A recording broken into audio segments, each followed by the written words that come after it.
Quem chega na casa dela só com essa informação? Difícil, né? Vai demorar. Pode até chegar, mas você vai ter que passar número por número, casa por casa, perguntando até chegar na casa dela. Mas se ela me disser, Batista de Oliveira entre que ruas? E a outra? Entre Paranaguá mais e a outra? Já fica mais fácil, né? Antônio mais a outra para o sul, para a praia, para o sertão. Então, já fica mais fácil. Localizar uma lesão de biologia do mesmo jeito. Imagine o sistema nervoso, olha essa figura que eu fiz. Imagine o sistema nervoso que fosse uma cidade. Uma cidade. E essa cidade tivesse avenidas e ruas. E eu chegasse aqui para você e dissesse assim, pessoal, eu vim agora na Santos Dumont e teve um acidente, vamos lá socorrer. Pessoal, a Avenida Santos Dumont, ela vai do centro da cidade para o futuro. Porque é difícil mentir. Eu digo, não pessoal, foi na esquina da Santos Dumont para Desembarcador Moreira. Aí vocês vão lá. Vocês conseguem localizar essa lesão, concorda? Vocês conseguem localizar onde é o acidente, vocês conseguem ir lá. E se você imaginar o sistema nervoso como uma cidade, essa cidade tem duas grandes avenidas. A avenida motora e a avenida sensitiva. A avenida motora, ela começa bem aqui na córtex, junta na cápsula interna, desce, passa pelo bairro do tronco cerebral, exceto o ponto de bulbo. No final do bulbo, ela faz uma curva, desce e sai nas ruas dos nervos periféricos, fazendo uma alegoria de linguagem. Ok? Quando ela passa no tronco cerebral, ela cruza com as ruas dos nervos cranianos. No mesencéfalo, quando o terceiro e quarto, no quinto, sexto, sétimo e oitavo, na ponte, bulbo, décimo, décimo primeiro, décimo segundo. Quando ela passa pelo bairro do tronco cerebral, ela também cruza três grandes avenidas que vão dar no cerebelo, que é o pedúnculo cerebral superior, médio e inferior. Cara, se você tiver esse conceito, você localiza qualquer lesão em neurologia. Preste mais atenção. E a via sensitiva? A via sensitiva é o contrário. Os carros só sobem. A via motor dos carros só desce, a via sensitiva dos carros só sobe. Sobem pelos nervos periféricos, sobem pelas vias sensitivas, fazem uma curva, passam pelo tronco cerebral, cruzam com as ondas dos nervos cranianos. Eu fiz do outro lado só para mostrar, mas tem dos dois lados, claro. Vai para o tálamo e do tálamo vai para a córtex. Então, se você entender que tem duas grandes avenidas, e se você entender que as funções corticais, como o nome sugere, é bem na córtex, se a afasia, se o estudo da fala também são funções corticais, você mata qualquer diagnóstico. Então, vamos ao primeiro caso aqui. Casos reais. Seu Francisco, 62 anos, chega no HGF, porque a meia hora ele passou a ter uma dificuldade de mexer o braço e a perna direita, caiu as coisas dele, e ele passou a ter o olho virado para o outro lado, para a esquerda. Quando você vai examinar, o seu Francisco tem uma paralisia do terceiro nervo e tem uma hemiparesia. Onde é que está a lesão, pessoal? Onde é que as vias cruzam a rua do terceiro? Mesencéfalo. Você já pode dizer no mesencéfalo. O paciente chegou para você, ele tem uma paralisia de sexto e uma hemiparesia. Você já sabe, sexto é bulbo, é ponte. O paciente tem uma afasia, como aquele primeiro paciente que eu mostrei, o seu Marcelino, tem uma afasia e tem uma via motora. Onde é que está a lesão? Se tem afasia, é uma lesão subcortical contralateral. Então, pessoal, é muito simples quando a gente imagina o sistema nervoso como uma cidade, sabe que tem duas avenidas sensitivas motoras, e aí, como é que você faz a localização? Primeiro, quais são as principais avenidas? Tem motor? Tem. Tem sensitivo? Não. Ok, então só via motor. Tem nervo craniano? Tem. Se tiver nervo craniano, dependendo do nervo, você já sabe, vai ser no tronco cerebral. Não tem nervo craniano. Mas tem afasia? Tem. Então você já sabe, parte subcortical do outro lado. Tem função cortical, agnosia, praxia, inatenção, negligência? Tem. Corte subcortical do outro lado. Não, só tem via motora e cerebelo. Onde é que a via motora cruza com as vias do cerebelo? Do tronco cerebral. Não, só tem cerebelo. Então é uma lesão só cerebral. Infarto cerebral. Não tem via motora nem existiu, só tem ataxia. Em marcha táxica, em linguagem típica de lesão cerebelar. Então, é uma lesão cerebelar. Vocês estão entendendo como é que é a lógica?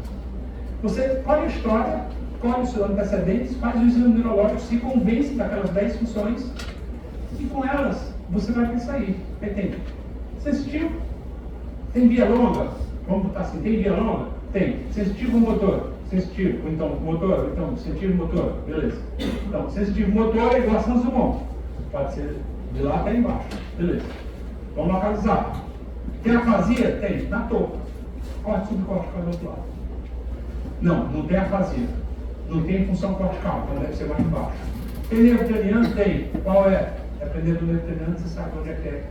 É tronco cerebral, você sabe em que lugar do tronco cerebral. Não, tem via longa e tem cerebelo. Tronco cerebral. Não, só tem cerebelo. Só tem cerebelo. Vocês entenderam? Como é? Muito bem. Então, a localização diz para onde eu aponto o exame. Cara, fala sério, vocês aqui. Eu tenho um cara com uma hemiparesia e uma afasia, ou uma agnosia, com a função cortical. Eu tenho uma hemiparesia esquerda e uma agnosia. Onde é que está essa lesão? Corte subcortical à direita. Fechou. Eu vou pedir uma ressonância de coluna. Eu vou pedir uma eletroneuromiografia para estudar músculo e nervo. Não. Agora, eu tenho um motor, só motor, flutuante. Assim já acorda bem, fica fraco. Eu já penso em placa. Aí eu vou pedir o quê? Uma ressonância de crânio? Não, vou pedir uma eletroneuromiografia para estudar placa. A localização da lesão é tudo, porque ela que vai apontar para a gente que exame neurológico a gente vai pedir, que exame complementar a gente vai pedir. Então, nós temos todo esse cardápio de exame neurológico. Eletrocefalograma, videoencefalograma, eletroneurografia, estudos potenciais focados, polissonografia, tomografia computadorizada, ressonância magnética, anjo-TC, anjo-tomografia, anjo-ressonância, angiografia digital por filtração, por catéter, biópsia de nervo e músculo, função normal e exame do líquido. Com isso aí, cara, você marca praticamente todas as funções. A doença neurológica, obviamente que agora está ganhando muita força o genoma, então as doenças genéticas, aí você tem que pedir o exoma e tudo, mas aí, então isso aí não vai estar aqui na nossa aula. Então, por exemplo, vamos começar. Eu acho que a disfunção do doente está aqui. Está no nervo periférico, está no sistema nervoso periférico. Ou é músculo, porque só tem motor, ou é placa, porque tem motor e não tem sensitivo e tem fatigabilidade. É nervo, tem motor e sensitivo, é raiz, tem dor e tem déficit. Beleza. Eu tenho o quê? Eu tenho a eletroneurografia e biópsia. Basicamente, o meu cardápio é esse. O que é eletroneurografia? Eletroneurografia é um estudo que a gente faz num aparelho como esse, em que a gente mede a condução nervosa. Tá? E a condução nervosa ela é dada por quê? Alguém lembra? O que dá uma condução nervosa mais rápida? A linha de mielina, os nódulos de Ranvier, porque aí a condução fica saltatória. Então, um neurônio mielinizado, a condução é rápida. O neurônio desmielinizado, a condução é lenta. Ok? Então, se eu tenho uma doença desmielinizante, ela afeta a mielina, a condução vai ficar lenta. Tá certo? Então, a gente mede a condução sensitiva e a condução motora. Como? É simples. Para medir a condução motora, a gente faz um estímulo aqui e mede aqui, que é motor daqui para cá. E para fazer sensitivo, faz o contrário. Bota o eletrodo aqui e mede aqui. E a gente vê se tem algum bloqueio na função. Túnel do carro, por exemplo, a gente vê que tem um bloqueio bem aqui, pelos gráficos da eletromiografia. Feito isso, medida a condução sensitiva motora, a gente vai fazer a eletromiografia. Como é que a gente faz? A gente pega uma agulha, que é uma agulha específica, isso bem fininha, com sensor, que você vai colocar no músculo e pedir para o paciente fazer um movimento. Entendeu? Então no músculo vai fazer um movimento. Colocou no músculo, quem está no WhatsApp não está entendendo isso. Então, eu estou repetindo só para a pessoa ficar mais atenta. Então, botou no músculo, pega para fazer um movimento. Aí você sabe se o músculo está ok ou não. Né? Então, a eletromiografia existe a atividade elétrica do músculo. Tá? E aí você tem os diversos padrões. Como é? Desculpa.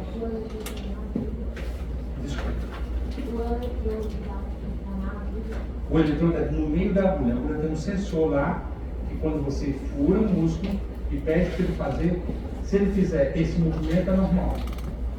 Ó o bíceps aqui. Você vê que ele vem e aqui é o movimento normal. Se ele fizer assim, é nervo. Se ele fizer assim, é músculo. É para saber se tem a condução sensitiva ou motora. A condução não tem agulha. A condução tem estímulo e medida. Estímulo e medida. Condução sensitiva, estímulo aqui, mede aqui. Condução motora, estímulo aqui, mede aqui. Para a gente saber o quê? A velocidade de condução daquele nível. Se estiver baixa, tem lesão de meia linha. Você precisa saber disso. Aí, o que a eletromiografia pode responder para a gente? Tem disfunção periférica? Se tem, é nervo, é junção ou é músculo? Se é nervo, é adicional, é desmembralizante ou é um padrão misto? Acomete mais nervos sensitivos ou motores? Ou os dois? Acomete um único nervo ou vários nervos? E se comete vários nervos, esses nervos são contíguos ou são salteados? Se a gente fizer exames subsequentes, a gente pode ver a evolução da lesão e a gente pode definir qual é o melhor local para fazer a biópsia, no caso, se ele está desconfiando de um nervo de músculo. Pois não? Dói. Alguém já fez? Dói. Dói. Mas assim, você sabe de uma coisa? Quem faz as biópsias, quem faz os eletromiografistas também é o Cleonísio. Assim, a visão dele durou 2 horas. As pessoas chegam assim, doeu. Mas aí vem, ó. O médico tem não só ter conhecimento, ter habilidade, mas ter atitude com o doente. Explicar. Quando você explica para o doente aceita. O doente não aceita você não explicar, entendeu? Assim, de repente, o dentista diz, não vai doer não, daqui a pouco dói. Fica o quê da vida? Eu digo, cara, me diga, função lombar, cara, tu tá de costa, tu tá olhando para a parede, tem um cara furando com as costas ali. Então o que eu faço? Tudo que eu for fazendo aqui, eu vou te dizendo. Ó, eu vou primeiro fazer antisepsia. Eu vou falando tranquilo, não tem problema nenhum. Dói na hora, pode doer, mas você vai, olha, agora você vai sentir uma picada que eu vou fazer anestesia. Você vai fazendo, vai colocando para o paciente. E aí ele diz se é uma lesão opcional, se é uma lesão desmembralizante não uniforme, lesão uniforme. Isso aí, a eletromiografia pode nos dizer, e isso faz toda a diferença para você saber qual é o tipo da doença que está cometendo aqui, se é uma neuropatia, se é uma neuropatia axonal, se é uma neuropatia desmembralizante, etc. E ainda pode mostrar o seguinte, lembra que a miastenia, você tem fatigabilidade. Se você fizer muito exercício, faz. Então, o paciente miastênico, quando você faz assim, dói, aí ele dá força. Quando você faz de novo, ele já menos força, ele vai ficando menos força, vai fatigando. Então, o que você faz? Você pega a eletromiografia e estimula muitas vezes. Aí, se houver esse decremento, você já pode quase fechar, que é uma miastenia. Essa é a etnografia. A etnografia é para quê? Quando você pensa em raiz, nervo, placa ou músculo. Mas às vezes você chegou lá, é músculo, você precisa fazer uma biópsia para saber que tipo de músculo é. Né? Então você abre, você faz a biópsia, você abre, corta a pele lá, expõe o músculo, e você vai lá e tira um pedacinho e manda para a biópsia. Um músculo normal é assim, pessoal. Aqui as fibras musculares. Ó. Normal. Só para vocês terem uma ideia, um músculo normal e uma dermatomiosite, que é uma miosite, uma inflamação do músculo. Veja um padrão normal, olha o padrão da dermatomiosite quando você olha no microscópio. É outra coisa. Tá? Medula. Medula, pessoal, eu esqueci de colocar. Essencialmente é ressonância, mas se tiver na emergência, pode ser tomografia. Tá? Mas o melhor para ver medula é ressonância, por conta dos artefatos que os ossos dão na tomografia. Então, o ideal é de uma ressonância. A ressonância de medula é basicamente isso aqui, né? Você vê a medula aqui no meio, você vê branquinho líquido. Aqui é T2, aqui é T1. As duas sequências principais da ressonância magnética. Só para lembrar, só para mostrar uma lesão na medula. Uma lesão de esclerose múltipla. Né? É uma lesão inflamatória na medula. Então, coluna, foi coluna, a primeira coisa que você tem que fazer é uma imagem, para saber se tem compressão ou não. Não tem compressão, o som não vai buscar o líquido, para saber se tem inflamação ou não. Esses dois passos você tem que fazer. Tá? Você está no PSF, não pode fazer nenhuma dessas coisas. Você vai ligar para o quadro do HGF, você assim, cara, eu estou aqui com um paciente com uma síndrome medular aguda e ela está precisando urgentemente de uma neuroimagem e, se tiver normal, um exame do líquido. Porque se tiver inflamação, faz uma pulsoterapia, essa mulher está andando daqui a um mês, ela volta a andar e tem uma vida normal. Não fez isso, ela vai ter o resto da vida numa cadeira de rodas.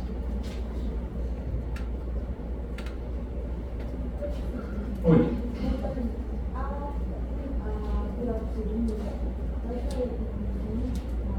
Pode fazer por? Não. Você tem que abrir e tirar um quadradinho do músculo mesmo. Porque a função aspirativa, habitualmente a gente só faz quando tem cisto, quando tem líquido, para você aspirar.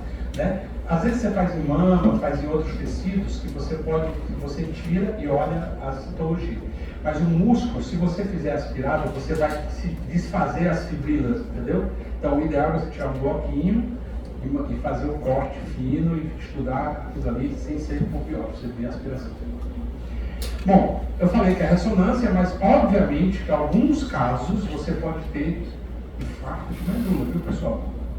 Existe uma artéria chamada artéria de Adankievics, que essa artéria eventualmente é raro. O AVC de medula, a isquemia de medula é rara. Isso pode acontecer. Então, eventualmente você precisa usar. Às vezes a pessoa tem uma má formação vascular na medula que dá alterações. Então, eventualmente você precisa fazer uma angiografia ou uma angiorressonância. Subiu. Quando a gente sobe para tronco cerebral, cerebelo e aquele córtex, aí é neuroimagem. Neuroimagem sem nenhum problema. Para valer mesmo. E aí, ressonância, TC e ressonância de crânio. Cara, e eu montei aqui para vocês, uma animação que faz todo sentido. Alguém pode fechar as luzes aí, por favor? Todas. Ok. Então vamos lá, pessoal. TC e ressonância de crânio. Mas, olha só, prestem bem atenção a isso. O que é que tem para ver dentro do cérebro? Porque se você não souber o que tem para ver lá dentro, você vai olhar uma tomografia como se estivesse olhando para uma paisagem. Você não vai entender. Mas vejam que é simples quando a gente sabe o que vai encontrar lá dentro. Isso aqui, ó. Olha aqui.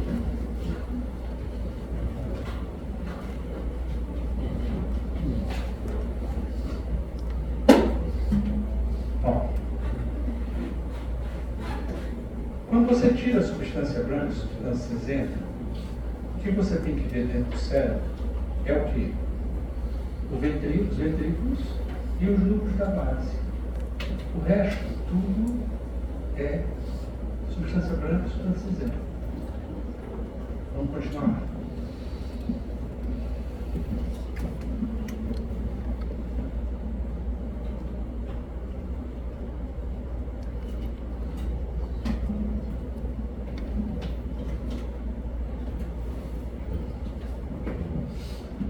Tirando a substância branca e a substância cinzenta, você vai ver o quê? Os ventrículos, os núcleos da base. Ó, não dá nada aqui. Ó, olha aqui o caudado, ó. Caudado, fica vizinho ao ventrículo, o tâmino e o globo pálido. Tá vendo o caudado aqui, pessoal? Colado na parede do ventrículo. Então, se eu começar a cortar o cérebro assim, de fatias, como faz na ressonância, na tomografia, o que você vai ver aqui nos primeiros cortes? Você vai ver substância branca e substância cinzenta. Substância branca e substância cinzenta. Qual é a primeira coisa que vai aparecer aqui, pessoal?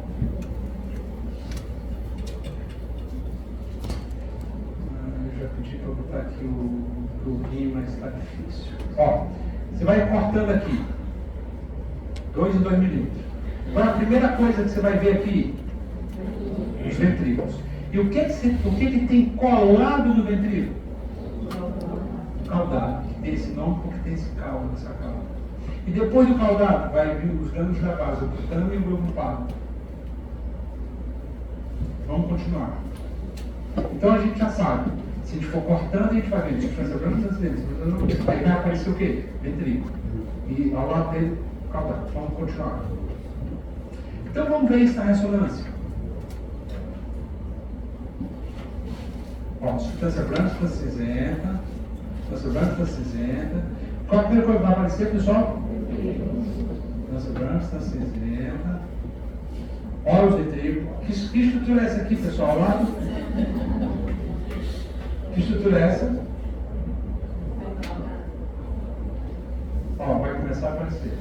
Ó, apareceu. Olha o caudado aqui.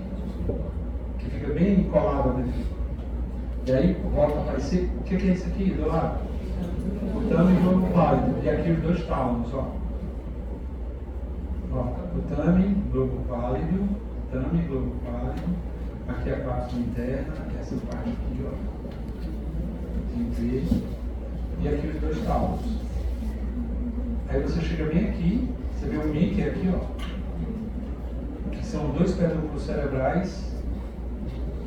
E aqui o mesencéfalo, né, e o aqueduto, dá essa aparência de Mickey Mouse. Aqui você tem a ponte, e aqui o bulbo. E mais embaixo a medula cervical. Vamos ver isso na tomografia. Como é a tomografia?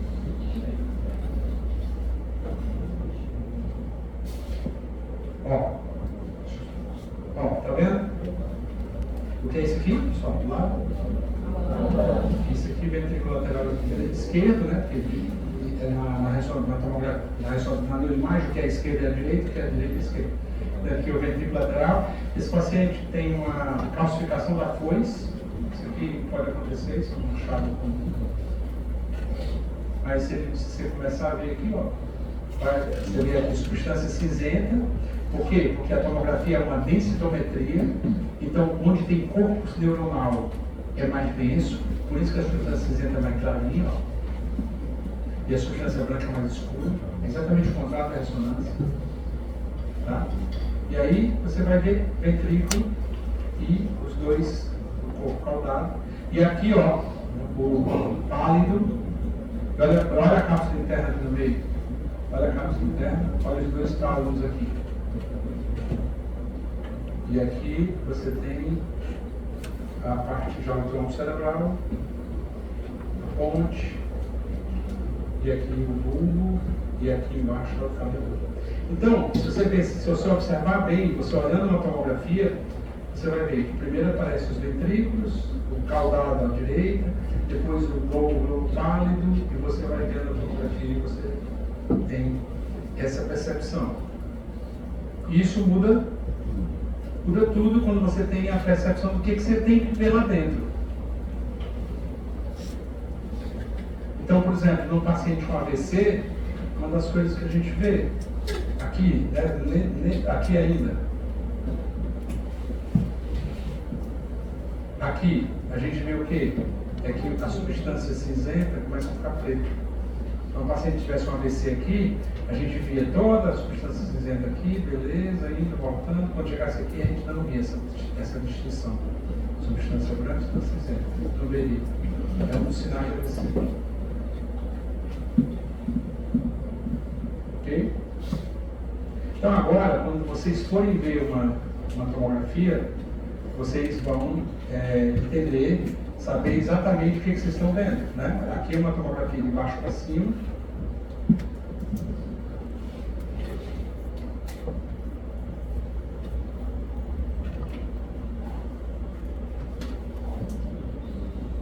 Tá? E você vai ver todas as estruturas aqui subindo, né? Tronco cerebral. Olha aqui. Isso aqui o que é? Cabeça do caudado. Aqui já um pouquinho do globo pálido do tutano. Aqui o caudado e os ventrículos laterais. Ok? Então, pode acender, por favor. Então, não, menos essa aqui no caso da TV. Muito bem. Então, a gente tem que entender, agora que a gente sabe o que tem dentro, né? Que a tomografia é uma densitometria. O que é mais denso fica branco. O que é menos denso fica preto. Por isso que o líquido, a água, o líquor é preto. O osso é branco. Ó, alta densidade, branco. Baixa densidade, que é o ar ou a água, preto. Então, a tomografia ela mostra contrastes de densidade. Por isso que o sangue aparece normalmente na tomografia. Por isso que no AVC agudo, a gente vai aprender na prova mais adiante, a gente pega a tomografia sem contraste. Porque o sangue já aparece normalmente no precedente de contraste de defração. Sem contraste, com contraste, tem duas sequências sem contraste, com contraste. E aí, a gente pode ver, por exemplo, contusões. O paciente levou uma barroada de carro, fez uma contusão frontal. A gente pode ver hematoma subdural.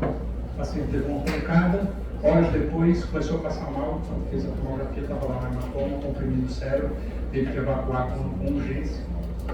AVC, ó, AVC aqui, na cerebral média. Olha o AVC aqui, olha a artéria cerebral média hipertensa, olha o AVC aqui. A tomografia ou perfusão pode dizer se aquele cérebro pode ser salvo ou não do AVC, fazendo a tomografia de perfusão. A tomografia de perfusão, ela mostra a área que já morreu e a área que é salvada ainda. Então, a gente vai aprender isso no modo de AVC. Se o paciente chega de manhãzinha na HGE, foi dormir à noite, tem mais de 10 horas que a família não dá conta dele, acordou hemiplégico, fácil. Levou para a HGF, se a gente fizer a perfusão e o core da lesão é menor do que a área, esse paciente tem certo para salvar. Se o core da lesão tiver igual à área, já não vai ter certo para salvar, não pode fazer a trombose. Ressonância. Pessoal, vocês sabiam que o aparelho de ressonância dá duas caixas dessa? É como se fosse um computador, é como se fosse uma central de computador. O aparelho de ressonância mesmo, que faz as imagens, é tamanho de um computador um pouquinho maior. Desse tamanho. Mas por que tem tudo isso, professor? Para criar o campo magnético. Vocês sabem disso, né? Para criar o campo magnético.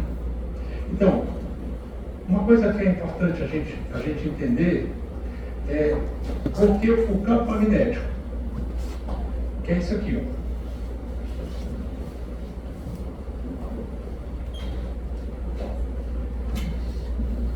princípio da ressonância? Eu sei que todo mundo aqui sabe, eu sei. Mas já era para saber. Quem não sabe, diz assim, opa, eu estou chegando no 8º semestre, um conhecimento que é básico para eu ter no 8º semestre. Então, como é a ressonância? Ela pega o íon hidrogênio está aqui. Ela manda uma onda de rádio, o íon hidrogênio absorve aquela onda e devolve. Então a onda de rádio vem, o íon hidrogênio faz e devolve. Os íons hidrogênios estão no nosso corpo de uma forma errática.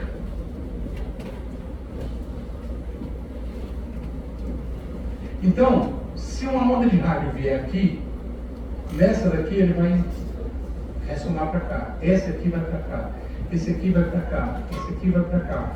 Ou seja, você não vai ter um sinal uniforme. Se você pegar um corpo, colocar ondas de rádio e colocar um captor de ressonância. O nome diz ressonância, né? De volta.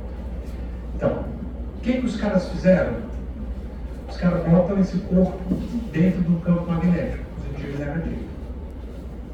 Na hora que ele faz isso, todos esses íons aqui ficam exatamente assim. Então, quando a onda de rádio chegar aqui, todos vão fazer assim e vão devolver. Vão fazer assim e vão devolver. Por isso que todo esse invólucro aqui é uma grande bobina. Bobina mesmo. Para criar o campo magnético. Se for um aparelho de 1,5 teslas, significa 15.000 vezes o campo magnético da Terra. 1 tesla são 10.000 vezes o campo magnético da Terra. Mas por que tem que ser um campo tão alto assim, pessoal? Porque o hidrogênio é muito pequeno. Aí o campo tem que ser muito alto. Então, você tem aparelhos de 1,5 teslas e você tem um aparelho, como nós compramos aqui na Unicristo, de 3 teslas. E tem aparelhos de 7 teslas. Tem 2 no Brasil, um na Unicamp, o outro acho que o na USP. Tem aparelhos de 14 teslas. Eu tenho um amigo que mora nos Estados Unidos, ele trabalha lá em Boston, no Martino Center, com um aparelho de 14 teslas. 14 teslas são 140.000 vezes o campo magnético da Terra. Professor, à medida que o campo magnético aumenta, melhora o sinal? Melhora. E aí, eu vou mostrar falar para vocês, todo mundo sabe o que é uma rede de vôlei. Imagine uma rede de vôlei mole, que não está bem estirada. Você joga a bola cai debaixo da rede. À medida que a rede vai ficando estirada, a bola vai voltando mais no seu lugar. Se a rede ficar muito estirada, você joga a bola, ela vem direto em você. Concorda comigo? Então, quanto maior o campo magnético, mais estirado vai ficar esse íon hidrogênio. Ou seja, quando ele receber, ele vai devolver com muito mais força. Um sinal muito mais nítido. Então, hoje, a média do mercado são aparelhos de 1,5 tesla. Não se faz ressonância de crânio em aparelhos de menos de 1,5 tesla. Porque você perde. Você ter uma ideia, aparelhos de 0,5 teslas perdem 50% dos aneurismas abaixo dos equilíbrios. Não aparece aqui na imagem. Já os aparelhos de 3 teslas, eles praticamente vendem 100% dos aneurismas. Porque a qualidade de imagem dele é muito boa, é muito bonita. É como se aparelho de meio Tesla fosse a TV normal. Aparelho de 1,5 é HD, Full HD, 1080 por 1920 por 1080. E a 3 Tesla fosse uma 4K, em termos de detalhes que você vê na imagem. Por isso, pessoal, uma lição que eu queria colocar, não sei se vocês estão vendo esse conceito, mas só para... Então, por isso que nunca façam ressonância em aparelho aberto. Nunca. Ressonância, aparelho aberto, pode ver quadríceps, pode ver grandes músculos, grandes estruturas, beleza. Mas cérebro não. Os aparelhos abertos, sabe qual é o campo magnético deles? O mais forte, 0,2, 0,3 Teslas. Um quinto dos... Eles perdem quase 80% dos aneurismas. Então, ressonância magnética em aparelho fechado, de pelo menos 1,5 Tesla. Só um detalhe para vocês terem na cabeça. As imagens por ressonância, elas são exibidas em sequências, que a gente chama de sequência T1, sequência T2. Professor, o que é isso? É isso aqui, ó. Em física é isso aqui, ó. Aqui, ó. Aqui o íon, hidrogênio. Ele recebeu a onda de rádio, ele fez isso. E ele devolveu. Quando você mede aqui, você mede T1. Quando você mede aqui, você mede T2. Então é como se essa imagem ela fosse medida na vertical, essa imagem fosse medida na horizontal. Por isso que elas parecem até o oposto, né? O que é preto aqui é branco aqui, parece o oposto. Essas são as sequências básicas da ressonância. No começo das ressonâncias, só tinha essas duas sequências e contraste. Só tinha essas duas sequências e contraste. E sabe quanto tempo demorava um exame desse? 40 minutos. Eu era residente do Hospital dos Servidores do Rio, e surgiu o primeiro aparelho de ressonância lá, que nós não tínhamos ainda no nosso hospital, e eu ia levar pacientes para fazer lá, como residente, e eu ficava lá, torcendo para o paciente não mexer. Porque a sequência T1 levava 20 minutos. A sequência T2 levava 20 minutos. Se no meio do caminho o paciente tossisse, tinha que fazer de novo. Tinha que parar e fazer de novo. Só para vocês terem uma ideia, hoje, nos aparelhos de 3 Teslas, todo o exame de ressonância se faz em 15 minutos. Com todas as sequências. Porque a partir daí os caras começaram a brincar no computador. E começaram a criar outras sequências, como a sequência flare.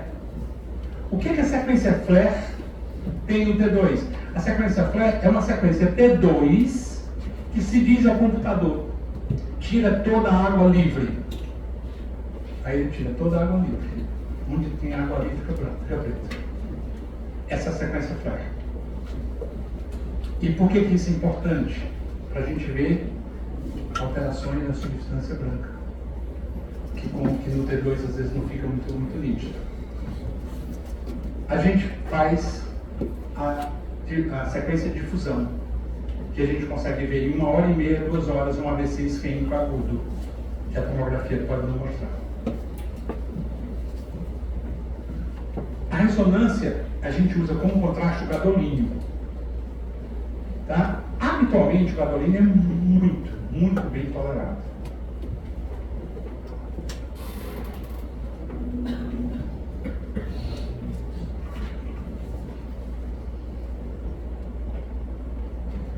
Tá tudo certo aí, amigo? Você. Isso, você. Tá tudo certo aí? Tem alguma coisa mais interessante que você quer dividir com a sala? Vocês estão tão animados aí. Parece uma coisa muito engraçada. Você quer fazer um comentário? O gadolínio. Quando é que a gente usa o gadolínio em ressonância? Macho, fica aqui dentro da sala, é para cheio de calma. Não quer diálogo? Saia da sua presença, para mim não. Não fica fácil isso não. Agora, ficou aqui dentro, cara, só diálogo. E não ficar se distraindo dos outros, aí, no comentário. Que não seja da aula, a não ser que seja da aula e você queira compartilhar com seus colegas. Vamos combinar assim? Muito bem. Então, o gadolínio é tranquilo, cara. Você pode usar, inclusive, em paciente que tem alergia a contraste iodado. Não tem problema nenhum. O paciente tem contraste, o contraste da tomografia é iodado. O cara faz alergia. Então, você pode tirar, você pode fazer gadolínio tranquilamente. Eu nunca tive, em 40 anos, nenhum efeito colateral grave. Eu tive alguns efeitos colaterais transitórios leves com gadolínio. Mas tá. Embora que esteja descrito na literatura uma insuficiência renal aguda após o uso do gadolínio. Então a gente só tem que ter esse cuidado. Né? Outra coisa, fez ressonância com gadolínio, não pode colher exames de laboratório, a não ser 72 horas depois, porque pode alterar o exame laboratorial. Então, O ideal, você vai pedir uma ressonância para a sua paciente, você pede para tomar bastante água e tal. Habitualmente as clínicas já fazem isso. E, se for colher exame, colher antes de fazer a ressonância. Fala, cara. Se o paciente já faz diálise, não pode fazer. A gente não faz gabaritmo desses pacientes. Só em última análise com o nefrologista junto e liberando, se for uma coisa custo-benefício muito legal. Não sendo, a gente infelizmente faz só a sequência secundária. Graças a Deus, agora os caras têm uma sequência lá que a gente consegue simular o contraste sem fazer o contraste. Sabe assim, isso já ajuda muito esses pacientes. Mas foi boa essa tua ponderação. Paciente com insuficiência renal, a gente não usa gabaritmo.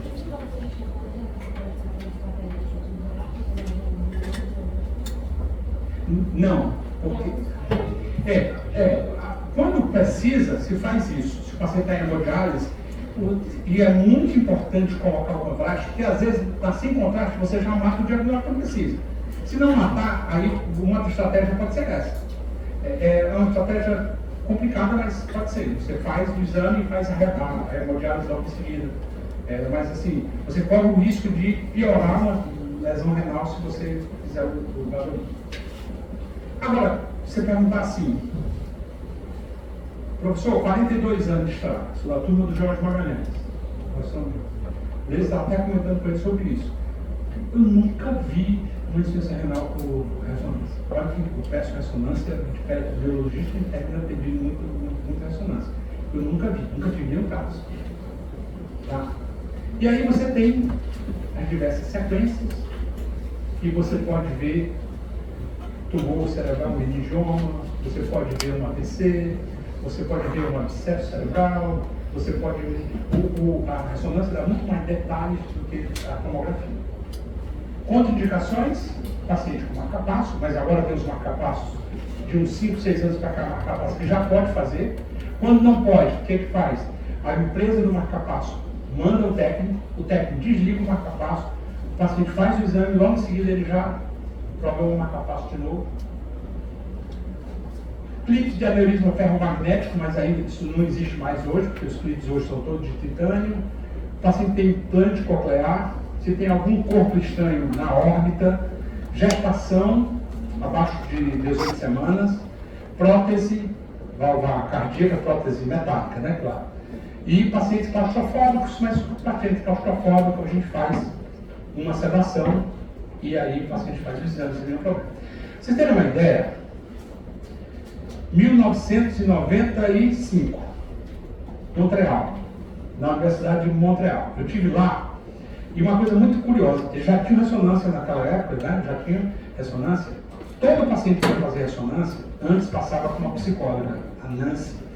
Ela explicava, através de um vídeo, como era o exame, o que você sentia, o barulho que tinha, explicava tudo. Com isso, os caras diminuíram muito a claustrofobia. Porque a claustrofobia é um medo que a pessoa tem, ficar naquele aparelho fechado, entendeu? Mas quando você explica, você diminui muito isso. Infelizmente, na maioria das clínicas aqui, a moça não explica nada, né? Ela só quer saber se seu convênio vai pagar ou não o exame, não dá informação, mas a claustrofobia pode ser diminuída com explicação. E existe, cara, essa sequência. Você não ouviu falar nisso? Espectroscopia por ressonância?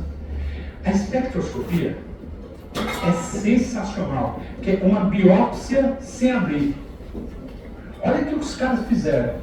Através de um estudo por espectroscopia mesmo, eles conseguem ver os metabólitos de cada área cerebral.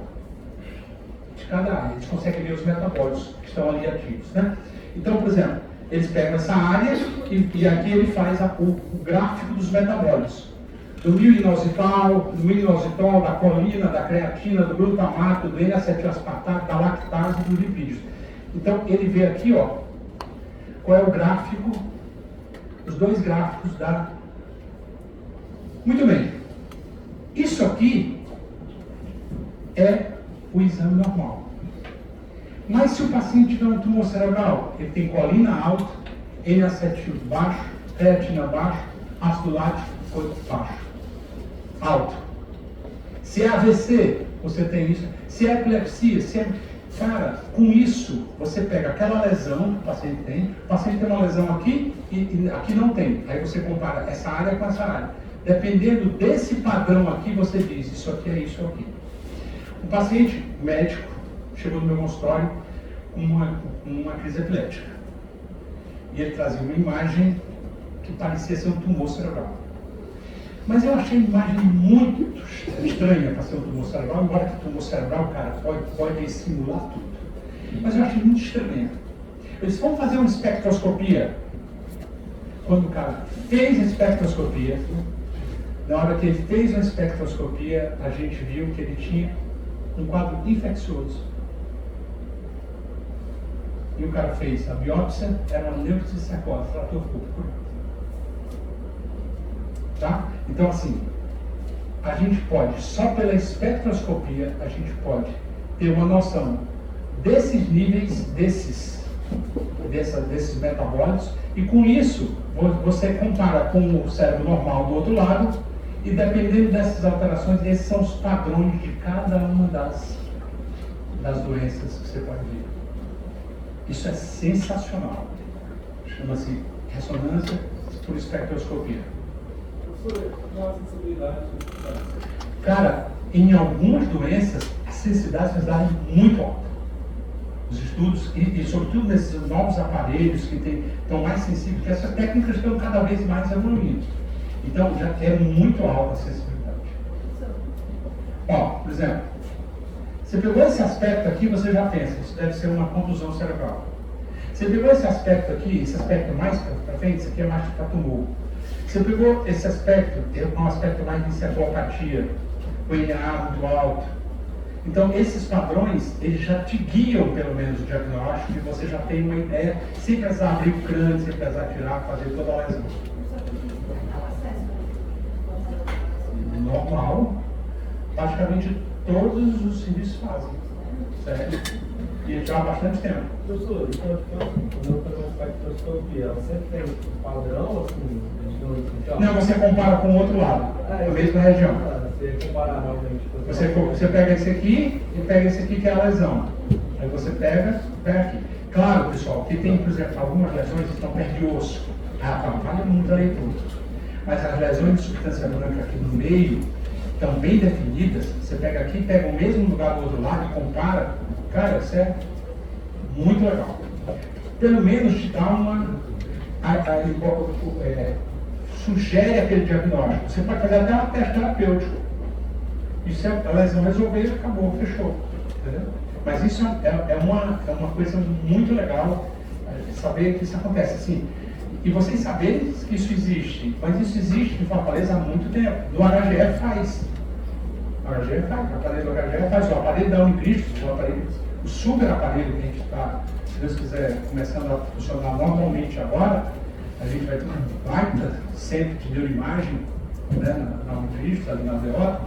A gente vai fazer isso aqui, top. O aparelho é absurdamente fantástico. O Siemens que foi adquirido. Muito bom.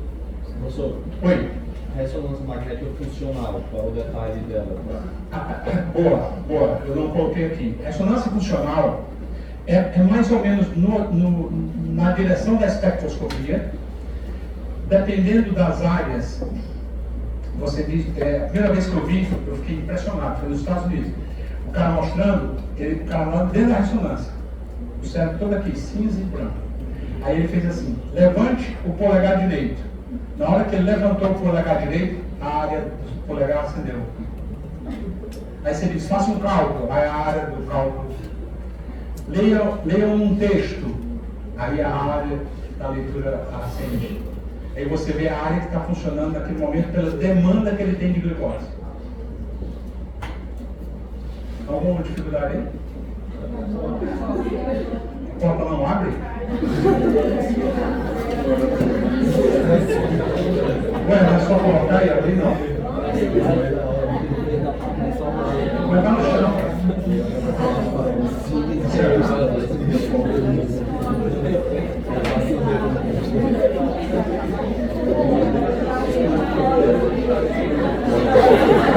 É um 92 que se liga, né?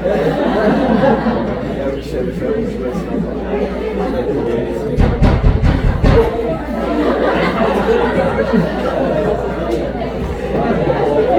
sou claustrofóbico, não. Não, sério, não sou mesmo. Enquanto eu abro aí, chegou no meu consultório a mãe de um colega médico, ela e o esposo, 2 médicos. Ela médica e o esposo médico, é um senhor e uma senhora. Ela, claustrofóbica, ao quíntuplo. Muito bem. E medo de elevador. Aí eu disse, doutora, não se preocupe, eu desço com a senhora até lá no seu carro. Terminou a consulta, falei com a minha secretária, eu vou levar. Aí fui com os 2 no elevador, no Harmony. Meu consultório é no 19º andar. Aí eu entrei no elevador com os 2. Ela, ele e mais 2 pessoas aqui. O elevador desce. Do 17º andar, 16º andar, para e apaga tudo. Aí ela se abraçou comigo e disse, calma, fique tranquila, nós estamos aqui, vamos abrir. E cara, cadê ela de voltar, e cadê chegar? Foi um negócio interessante. O de lá.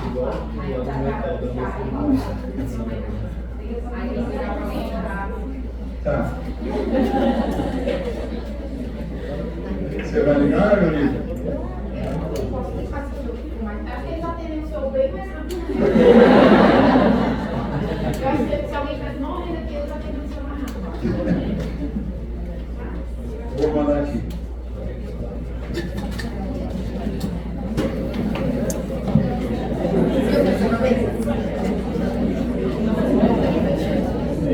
Tranquilo. Eu já mandei, já está vindo aí. Então, vamos lá. Mas ó, às vezes lá no Harmony, quando eu vou subindo, vou descendo, aí tem umas senhoras assim, né? No elevador e tal, preocupada. Eu disse, não, fique tranquilo, eu já caí do 5º andar no elevador. E eu caí. Sério, na Hospital do Servidor do Rio, com o meu avô, que na época tinha 90 anos. Ele foi ao Rio fazer uma consulta lá, fui lá fazer um exame oftalmológico. Nós pegamos o elevador no 5º andar. Cara, assim que fechou a porta, ele começou a descer, aí ele destrincou. E aí foi que eu soube que. Tá passando gente aqui. E eu soube. Não, sabia. Aí eu soube que eles têm uns freios, né? Aí vai freando. Então, não tem problema eu cair do 5º andar. Não tem. Não, é lento, é devagar. Aí, ó.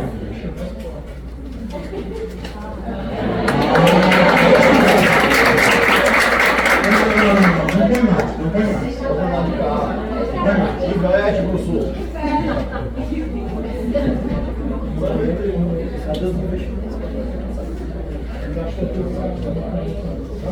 Vamos lá, pessoal, rapidinho. Vamos concluir aqui, ó.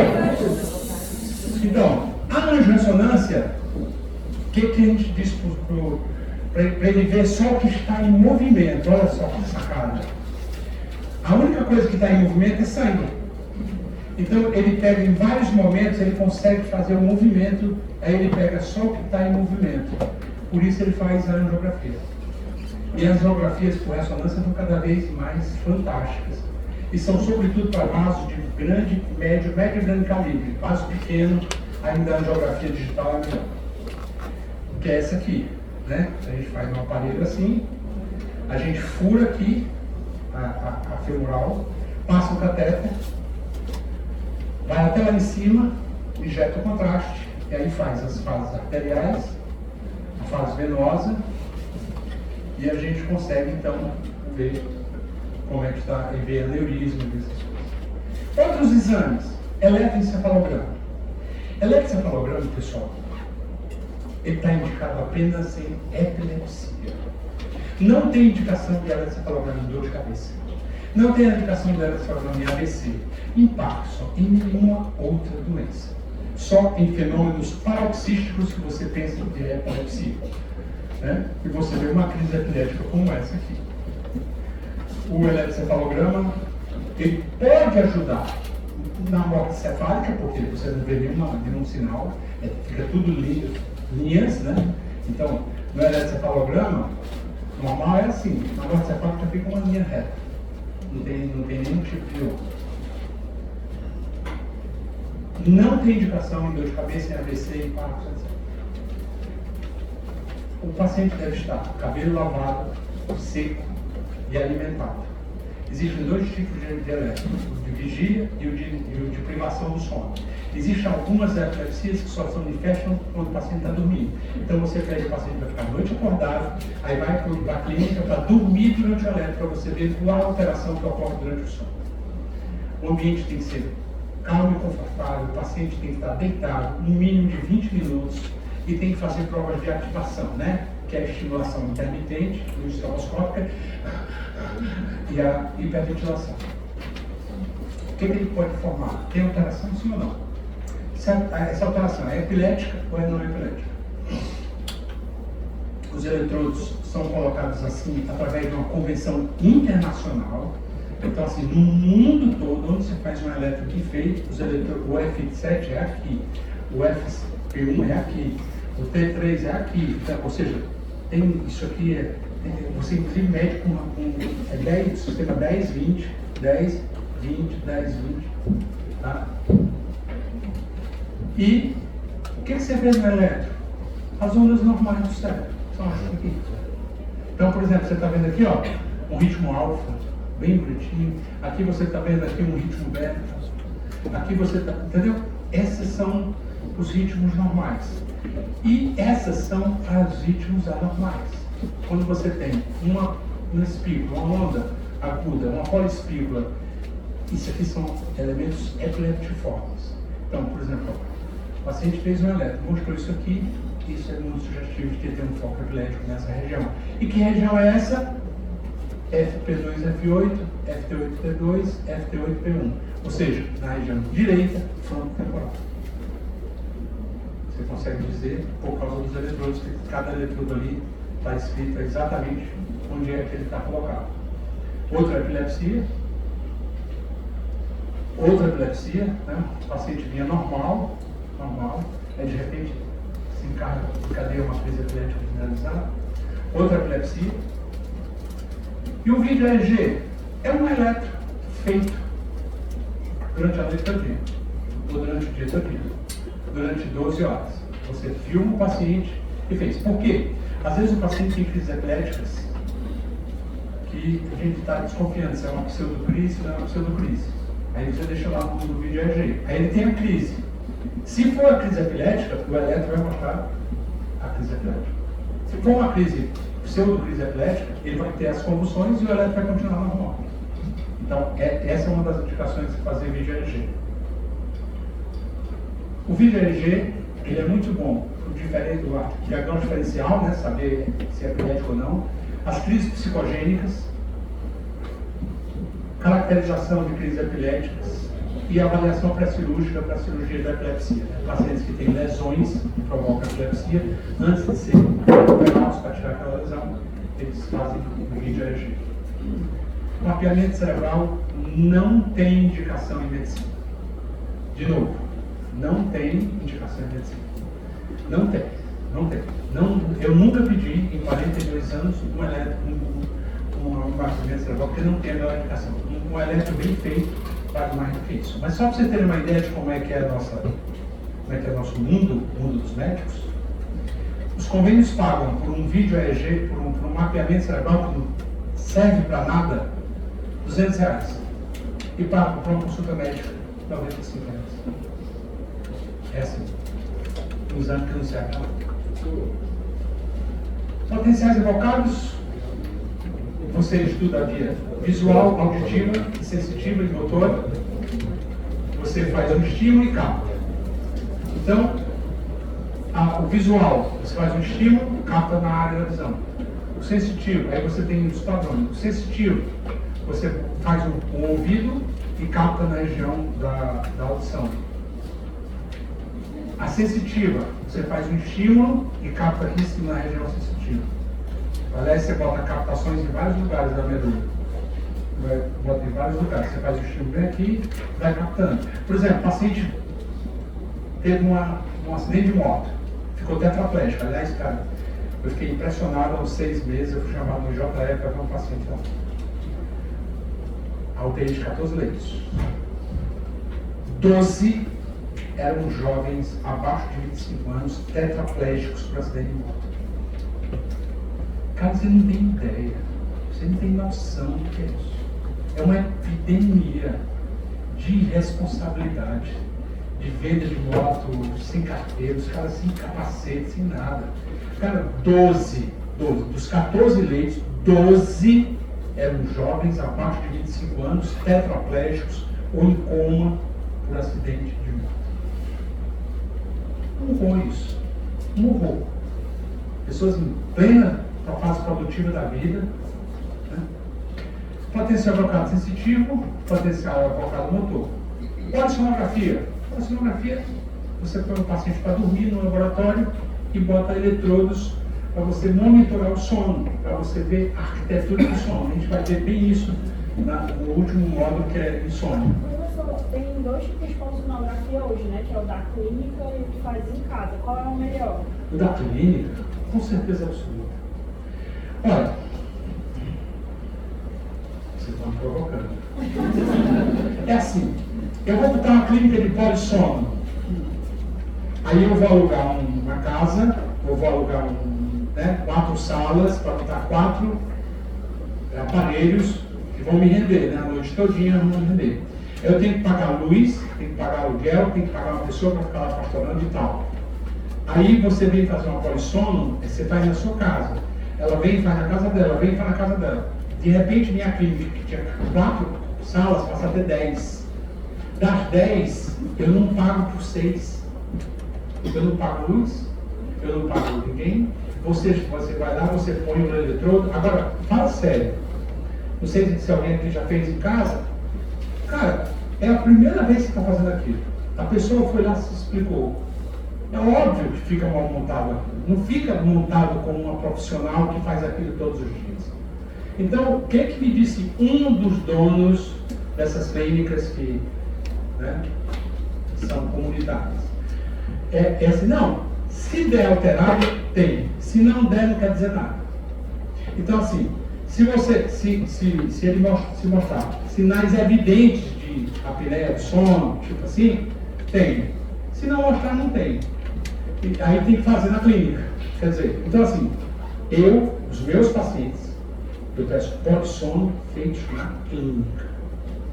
Por profissionais que possam realmente fazer uma polissono bem feita. E aí, você monitora vários aspectos, inclusive saturação de odores, ronco. E aí você, dependendo do eletro, você sabe qual é o estágio do sono que o paciente está. Se você estiver monitorando lá na sala, você sabe, se ele pegar esse aqui, você sabe, ele está no N3.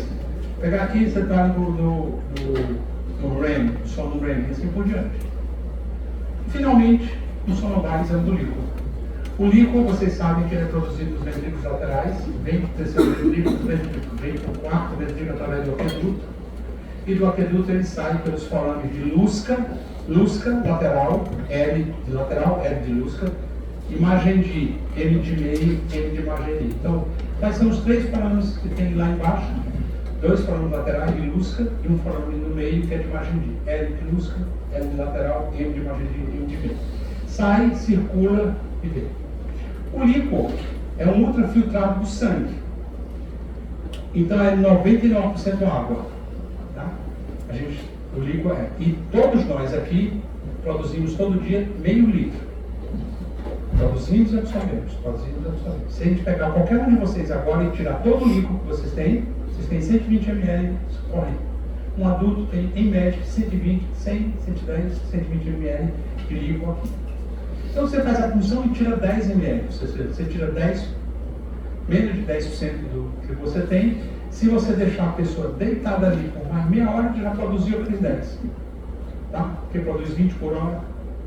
Tá? Então, o exame do líquido é muito importante para a gente confirmar se tem meningite, se você tem a percepção de meningite ou de hemorragia subaracnoide. Obviamente que tem contraindicações.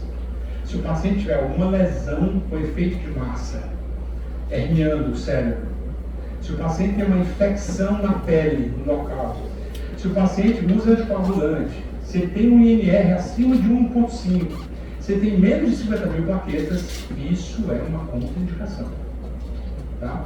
Aí, o que você faz? Às vezes o paciente tem 45 mil plaquetas. Você faz uma infusão de plaquetas, quando as plaquetas sobem, você faz a punção.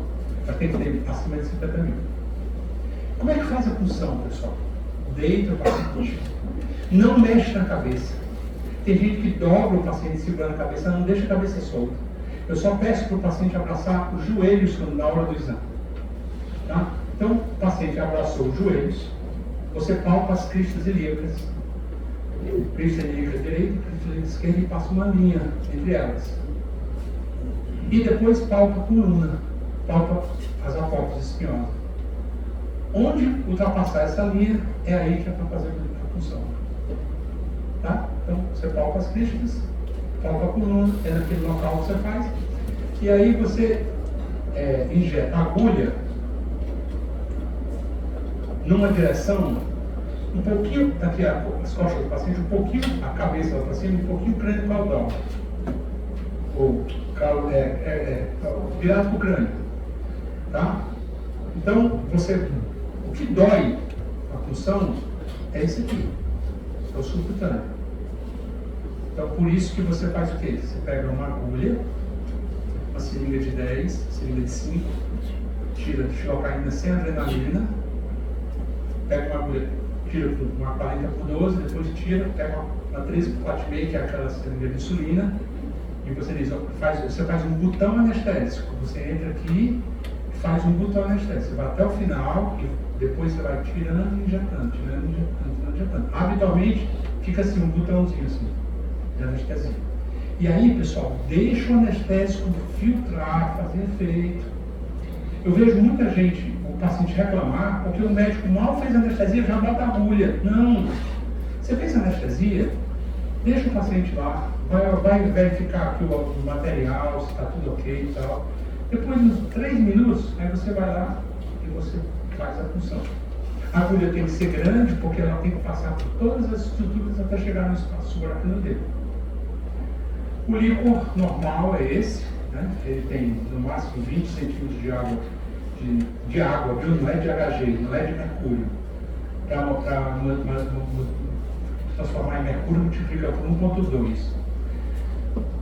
Ele é líquido incolor, deve ter menos de 5 células, com predomínio de linfócitos e monócitos, deve ter menos de 45 mg de proteína, 2/3 de glicose, um lactato entre 9 e 19 e uma ADA de até 4,5. Então, como é que você descreve? Doutor, como é que eu boto no prontuário do paciente? Realizar a função lombar no espaço L4, L5, que é aquele espaço que você dá as cristas ilíacas, com o paciente deitado em decúbito lateral esquerdo, entendeu? Saída líquido líquido, incolor, sob pressão normal, PI, pressão inicial de 14, PR, pressão final de 8, colhidos 12 ml em 3 tubos enviados ao laboratório para exame. É assim que você faz a descrição do prontuário. Professor, o aumento da água, eu queria falar a favor da TB. Desculpa. O aumento da água, eu queria falar a favor da TB, igual acontece. Sim, é um dos marcadores, né?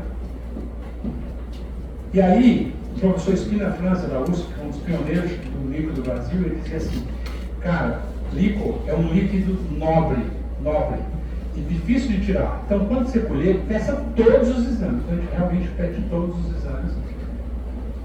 Lembrando que os exames têm que ser começados até 2 horas da colheita do líquido. Não adianta você colher um líquido e o laboratório examinar no outro dia. Não.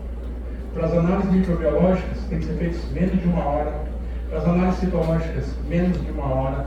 Para análises bioquímicas, menos de 1 hora. Se for refrigerada, menos de 4 horas. Então, assim, o líquido é um líquido que tem que ser examinado assim que você pode. Tá? Você tem que ter toda a logística de exame daquele líquido assim que você pode. Você não pode colher um exame de líquido hoje, ficou lá no laboratório da bancada para examinar amanhã. É outro líquido. As células já degeneraram, você já tem tudo diferente. Até um terço dos pacientes tem uma dor de cabeça pós-expulsão, chamada cefaleia pós-expulsão. É que quando você tira a agulha, a dura mata não fecha. E aí ela fica com uma fístulazinha saindo do líquido para o espaço epidural. Isso diminui a pressão do líquido e dá uma dor de cabeça, que é típica quando a pessoa fica em pé. Ocorre muito em pacientes pós-RAC para ter neném. Então, assim, o tratamento dessa dor de cabeça, 48 horas deitada, tomando muito líquido. Aí, habitualmente, a fístula fecha e está tudo resolvido.